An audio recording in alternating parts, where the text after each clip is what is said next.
आपल्याला दर महिन्याला पाळीमध्ये किती ब्लिडिंग होतं हे आपण कसं ठरवायचं आहे? तर त्या होणाऱ्या ब्लिडिंगमुळे आपल्याला जर काही त्रास होत असेल, उदाहरणार्थ आपल्याला थकवा जाणवतोय, उदाहरणार्थ आपल्याला काही करावंसं वाटत नाहीये, आपण हिमोग्लोबिन करून घेतलंय आणि ते हिमोग्लोबिन कमी झालंय असं आपल्याला लक्षात आलंय, या सगळ्या गोष्टी जर असतील तर याचा अर्थ आपल्याला दर महिन्याला जे होणारं ब्लिडिंग आहे ते अपेक्षेपेक्षा जास्त आहे आणि ते चांगलं नाही आणि त्याच्यामुळे त्याच्यावरती आपल्याला काहीतरी इलाज करायला पाहिजे.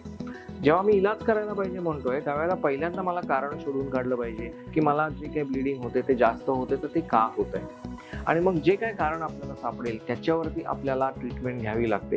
काहीही कारण असलं तरी पहिल्यांदा आपण औषध गोळ्यांनी सुरुवात करतो आणि औषध गोळ्यांनी सुद्धा जर फरक पडला नाही तर मग कधी कधी आपल्याला काही जणींमध्ये ऑपरेशन सुद्धा करायला लागू शकतं. उदाहरणार्थ फायब्रॉइडमुळे ब्लिडिंग जास्त होत आहे तर तो फायब्रॉइड काढायचं ऑपरेशन आपल्याला करायला लागू शकतं. उदाहरणार्थ पॉलिप्स असतील आणि त्याच्यामुळे ब्लिडिंग जास्त होत आहे तर ते पॉलिप्स आपल्याला काढायला लागू शकतात. पण आधी औषधांनी जर फरक पडला नाही तर ऑपरेशन.